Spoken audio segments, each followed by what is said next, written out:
All right, so today we're going to be talking about pedigrees again. I had some questions about the assignment, so I just kind of Googled some pedigrees, and let's talk about them. So when you're first analyzing a pedigree, the first thing you should do, or the first thing I do, is just kind of stare at it. Don't make any conclusions. Don't draw any conclusions. Just look at it, notice what's going on here. So we've got sort of two families going on, and they're going to wind up getting together. Notice who has the condition, who doesn't have the condition. So here we have a parent without the condition and one with the condition, and they're winding up having kids, one who has it and one who doesn't. Oops. Over here, we have two grandparents or two parents who have the condition, and notice they wind up having an offspring that does not have the condition.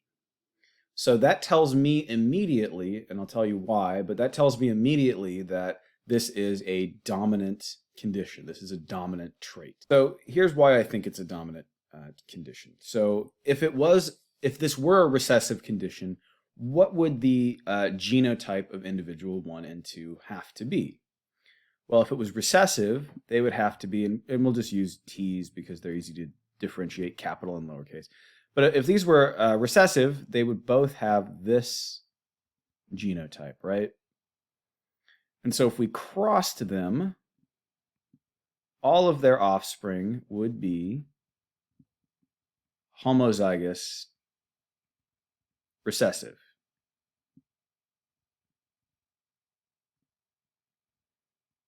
They'd have to be. So if this were a recessive condition, if you take two people who have it and you breed them, then their offspring all must have it. But that's not what we're seeing here. Individual 7 is not affected by this condition. So that leads me to believe that this is a dominant trait. It also leads me to believe that individuals 1 and 2 are heterozygous. And they're heterozygous because they have a child that does not have the condition. So let's back up for a second. If you have a dominant condition, you only need one capital letter in order to express that condition. You only need one capital letter in order to be filled in on our pedigree. And so actually, we could go and fill in what we know about all of these individuals so far. So if we said this is a dominant, then these kids are little t, right? Anyone that doesn't have it must be homozygous recessive.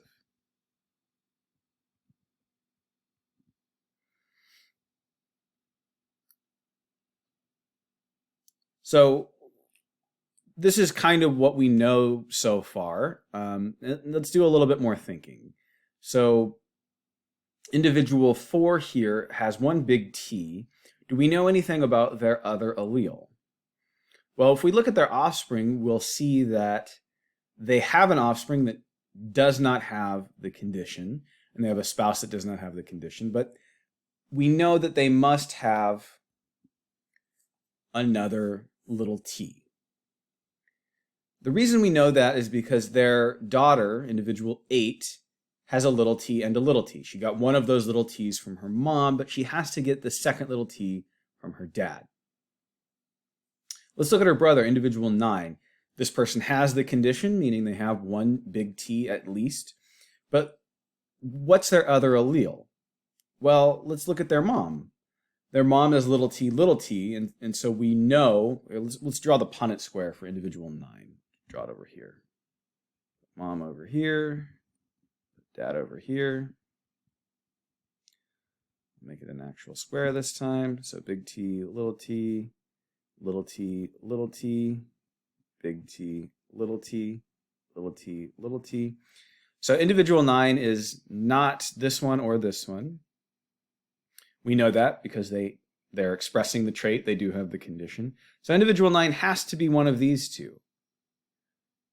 Their mom only had little t's to give away, so we know individual 9 is heterozygous. Okay, so what other information, what other alleles do we need to figure out? Individual 5 and individual 6. Is there any way to figure those out? No. So I'm going to put a question mark. Sometimes you'll see a dash. Dash is probably more common than a question mark. But I don't think we have any way of knowing what their second allele is. All we know about them is that they have the condition. So they have at least one big T. So I think we figured out everything we can figure out on this pedigree. All right, let's look at another pedigree here. And just, again, look at it. We have two families that are going to wind up coming together. Let's see, what else can we notice about this? So individual 8 and 9 had offspring. So neither individual 8 nor individual 9 express this condition, but one of their offspring do. So we know from that this is going to be recessive. Wow, that's really poorly written. Let me try again. This is a recessive condition that we're dealing with here. And, again, how do we know that? Well, individual 8 and individual 9, neither of whom have the condition, have offspring who do have the condition. If this was a dominant trait, one of them would have to have the condition in order to give it to their children. So let's just go through and we'll just fill in the stuff that we already know. So we know it's recessive, so we know individual 1 must have 2 recessive alleles. Same thing with anyone on this pedigree that is filled in. Because we know it is recessive, we immediately know the genotype of anyone who is filled in. We also know that anyone who isn't filled in has at least one big B, but I'm not going to fill all those in just yet. I think that would make things a little too messy. But let's start going through. We can start from the top. So individual 2, they had offspring with individual 1, and they have a bunch of kids who do not have the condition. So they have got at least one big B. Is there anything else we can figure out about them? Well, let's see. They have a daughter here who has a daughter who has the condition. So individual 8 has at least one big B because they don't have the condition, right? If they had 2 little b's, they'd be filled in. But then they have a daughter who does have the condition. So I am going to make this person heterozygous. I'm going to make their husband heterozygous as well. We know he's got at least one big B because he doesn't have the condition. His square is not filled in. But then they have a daughter who does have the condition. So they've got one big B because they don't have it, and they've got one little b because they passed their little b's on. Let's look at her sister here. 16 has at least one big B. Do we know her other allele? No, we do not. All we know is she doesn't have the condition. Same thing with 15. Big B, question mark. We can make statements about the probability that they have a big B or a little b, but we don't need to do that. That's not what we're doing right now. Let's keep working through this. Individual 14. So we know the genotype of individual 14 because they have a parent who has the condition, but they themselves do not have the condition. Individual 14 is heterozygous. They got one big B from their dad, and they got a little b from their mom because that's all mom has to give. So we know individual 6 is heterozygous because his kids, one of them has the condition. Okay. Let's look at individual 7. What do we know about individual 7? We know that they don't have the condition, so we're going to give them one big B. But let's look at their parents up here. One parent has 2 little b's. So what does their other allele have to be? It has to be a little b. Let's go over to this other set of grandparents here. So a person who does not have the condition, we'll just go ahead and give them their big B. And a person who does have the condition had all these kids. And some of them have the condition. So let's go ahead and fill in this parent's little b. And now, how do we know that this person is heterozygous? Well, their offspring, they have offspring that have the condition. If this person was homozygous dominant, let's do that Punnett square, it wouldn't be possible for any of their kids to have the condition.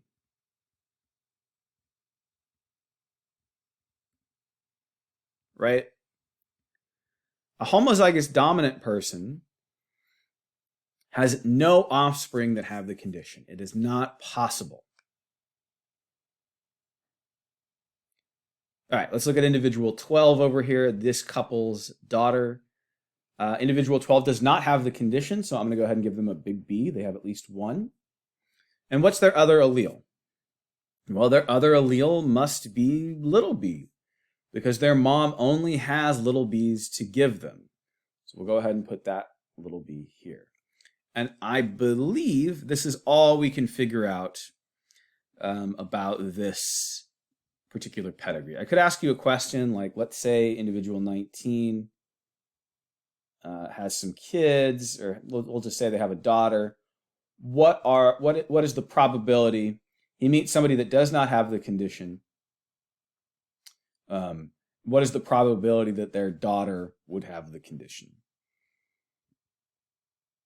And I would tell you probably the zygosity of this person. I'd tell you they're heterozygous or whatever. And then you'd have to make a Punnett square from this and determine what are the odds that this person has or does not have the condition. Let's keep running through these. So again, just look at it, see what's going on here. We are looking at one family line. We have some folks who are marrying in to this family line, but it's just one family that we're looking at. So let's look at the grandparents up here. They do not have the condition, but we don't know yet if this is a dominant condition or a recessive condition. So we won't put in capital or lowercase letters. Let's look at their kids. They have one daughter that does not have it. They have a son that does have it, and they have a daughter that does not have it. So this is a recessive condition. Again, it's recessive because you have two parents that do not have it, and then you wind up with an offspring that does have it. So let's go ahead and make grandma and grandpa up here heterozygous. Oops, my pen messed up. Okay, and then we know that this individual is homozygous recessive because they have the condition. Same thing with this individual. Same thing with this individual. We know that this parent here is, well, actually, let's start by looking here. So we know that these two parents are heterozygous, right? Because they do not have the condition, but one of their kids does have the condition. So they have to be heterozygous. This kid must have got these alleles from somewhere. And this person's sister is big A question mark. We aren't sure about their other allele. We could, again, make some statements about probabilities and guesses and things, but that's fine. This person, what do we know about their genotype? Well, we know they have one big A. What do we know about their other allele? At this point, we don't know anything actually about their other allele, so we'll put a question mark here. And these kids, what do we know about their genotype? Well, we know that they're heterozygous. How do we know that? Well, we know that they don't have the condition, so they've got at least one big A. And what do we know about their other allele? Well, we know it has to be a little a because their dad only had little a's to give to them. All right, let's keep working through this. Individual 1, we know that they are heterozygous. How do we know that they're heterozygous? Well, they don't have the condition, but they have offspring who are carriers. Again, So we know that they're not homozygous recessive, because if they were homozygous recessive, they'd be filled in. We know they're not homozygous dominant, because if they were homozygous dominant, where would these little A's have come from? They wouldn't have been able to make kids who were heterozygous. All right, let's go and move over to individual 5 and 6. We know that individual 5 is big A, at least one big A. Same thing with individual 6, because they don't have the condition. We also know that they have a little a, because they have a son who does have the condition. And individual 6 is big A, question mark. Maybe if that daughter has kids, we'll figure out what her genotype is, but for now, we're just not sure.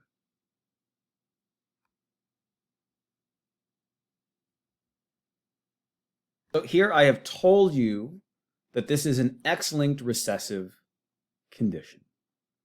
So this is an X-linked recessive condition. Kind of rarely the grandmother has this condition up here. So when you're doing X-linked conditions, you usually will draw X's and Y's. So let's see. We're going to give her 2 X's because they are a biological female, and we're going to give grandpa an XY up here because he's a biological male. So we'll start with grandpa. We know that he does not have the condition, so we'll give him, I guess we'll use B again, that's fine. We're going to give him an X little b. Because, actually no, I'm sorry, we're going to give him an X big B. If he had an X little b, he'd have the condition, right? But he doesn't, so we know he has this dominant allele. Grandma, on the other hand, does have the condition, so we're going to give her an X little b and an X little b. By the way, her dad for sure has the condition. But anyway, that's neither here nor there. Let's go ahead and keep working our way through this. Let's look at their daughter here. She has an X big B because she doesn't have the condition. But we also know that she is a carrier. So she has an X little b. How do we know that she has an X little b and an X big B? Well, she got her X big B from her dad. The only thing that her dad had to give her was an X big B. And she got the little b from her mom because the only thing her mom had to give her was the X little b. Let's look at her brother here. Her brother has an X little b and a Y. So without even looking at this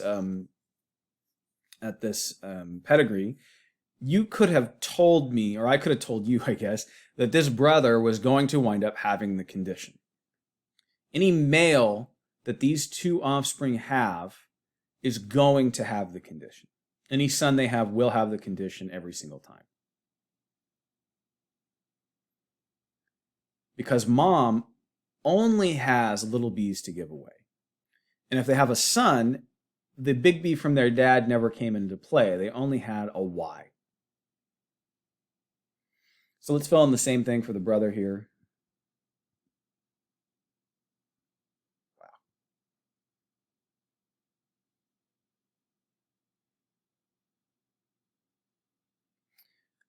And let's look at their daughter here. So we know that she is X little b, X little b, because she has to be that. My technology is failing me. Sorry. She has the condition. That's what she must have. Let's work our way over. We know that this guy is X, Y. We're not necessarily sure. Actually, no, we are sure. We know he's X big B, Y. If we look at individual 9, this gentleman has the condition, so he is X little b, Y, and his sister is X big B. We're not sure about her other chromosome yet, but we'll work on that. The brother here is X big B, Y. How do we know he's X big B? He doesn't have the condition. How do we know he's Y? Because he's a square. That information was given to us. He is a male. Let's look at his sister. His sister here is X big B. And we don't know actually her other allele. All we know is that she doesn't have the condition. We're not sure which chromosome she got from her mom. We're sure which chromosome she got from her dad. That's a big B. Let's look at 13, 14, and 15. We know that 13 is X, little b, Y. Jeez. We know that 14 is X, little b, X, little b. And then we know that 15 is X, little b, Y. And you know that immediately without even really needing to think about it or go through the puzzle element of any of this. If it's an X-linked condition and you're a female who has it, you're X little b, X little b. If you're a male who has it, you're X little b, Y.